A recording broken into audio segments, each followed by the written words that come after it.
Ernest Hemingway was born on July 21, 1899 in Oak Park, Illinois, to Clarence Edmund Hemingway and Grace Hall Hemingway. The family owned a summer home in Michigan, where they frequently vacationed at.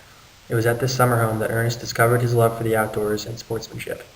Ernest was abused as a child, both physically and mentally. His father Clarence would beat Ernest and his 5 siblings. His mother Grace had an obsession with twins and forced Ernest to wear little girls' clothing so that he and his older sister would match. In high school, Ernest discovered his love for writing in English class. Soon, he would write for his school newspaper and eventually became a columnist for the Kansas City Star, where he would practice his trademark minimalistic writing style for 6 months.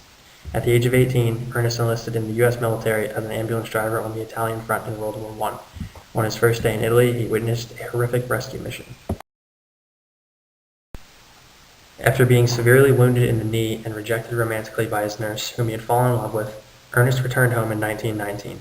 He found work as a journalist for the Toronto Star. 2 years later, in 1921, Ernest married his first wife, Hadley Richardson. The two moved to Paris later in 1921, where Ernest would work as a foreign correspondent for the Star. In Paris, Hemingway was heavily influenced by writers like Gertrude Stein, James Joyce, and Ezra Pound. In 1926, Ernest published The Sun Also Rises, one of his most commercially successful novels. In 1928, Hemingway divorced Hadley Richardson and quickly married Pauline Pfeiffer. After briefly visiting the States, Hemingway and Pfeiffer settled in Key West, Florida. In 1929, Hemingway published another commercially successful novel based on his experience in World War I, A Farewell to Arms. By 1931, Ernest had 3 sons. Hemingway agreed to be a correspondent on the Spanish Civil War in 1939 and was present at many of the significant events in the war. In 1940, Hemingway divorced Pauline Pfeiffer and again quickly remarried, this time to Martha Gellhorn. Soon after, Hemingway published For Whom the Bell Tolls, yet another commercial success. In 1945, Gellhorn left Hemingway and he again remarried to Mary Welsh. In the late 40s and 50s, Hemingway began to seriously struggle with the effects that a lifetime of alcoholism and depression had on him. In 1951, near the end of his writing career, Hemingway published The Old Man and the Sea.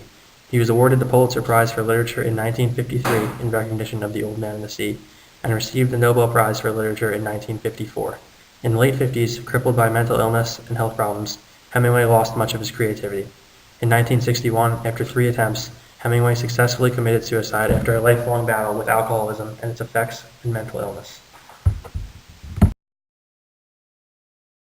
Ernest Hemingway was a member of a family that had been plagued frequently by mental illness. His father, 3 siblings, youngest son, and granddaughter all suffered from various mental illnesses such as insomnia, depression, substance dependence, bulimia nervosa, and bipolar disorder.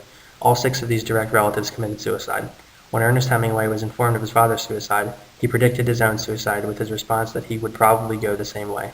Throughout his own life, Hemingway experienced bipolar disorder, alcohol dependence, traumatic brain injury, and narcissism. He utilized his talent for writing as a creative outlet for the stress of his predisposed mental illness that had been exacerbated by his desire to travel frequently and attempt daring feats of sportsmanship. All of Hemingway's primary characters in his novels adhered to one archetype, usually a reflection of Hemingway's own persona, especially Jake Barnes from The Sun Also Rises and Frederick Henry in A Farewell to Arms. The archetypal main character first went abroad as an adult, and he finds himself confused, unhappy, and disillusioned in a new place. To remedy the feelings of loss, he adopts foreign behaviors in language, sport, alcohol, and spectacles like bullfighting or fishing, among others which allow him to be or believe he has become a different person abroad than he was at home.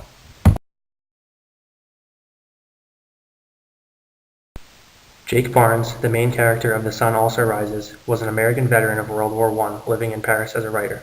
Much like Hemingway himself, Barnes was also injured during World War I. Though Hemingway did not experience impotence as a result of his injury, Barnes did. This may reflect the periods of sexual disinterest Hemingway experienced in the midst of depression. Jake Barnes, like Hemingway, is extremely restless, suffers from anxiety, enjoys the outdoors, and drinks heavily and frequently. Brett Ashley is the main female character in The Sun Also Rises. She is strong-willed and independent and embodies the lifelong issues with women and relationships that Hemingway would experience. Just like Brett, Hemingway is never able to truly maintain a relationship with a significant other. Throughout his life, Hemingway loses interest in every relationship he has with a female.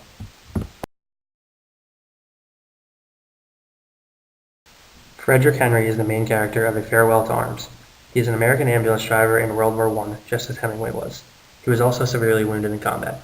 Henry's experience in World War I directly resembles Hemingway's own experience in which he falls in love with one of the women who nurses him back to health. Both Henry and Hemingway's first loves are complete failures.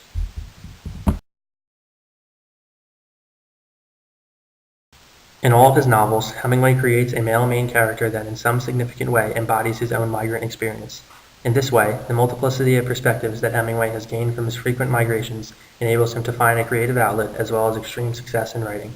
In conclusion, Ernest Hemingway's migrant experience, coupled with his genetic predisposition to mental illness which fed his creative outlet, enabled him to utilize his superior writing ability to create characters that, while extremely reminiscent of his own personal experience, shaped the face of 20th century American literature and eternalized his name as an author.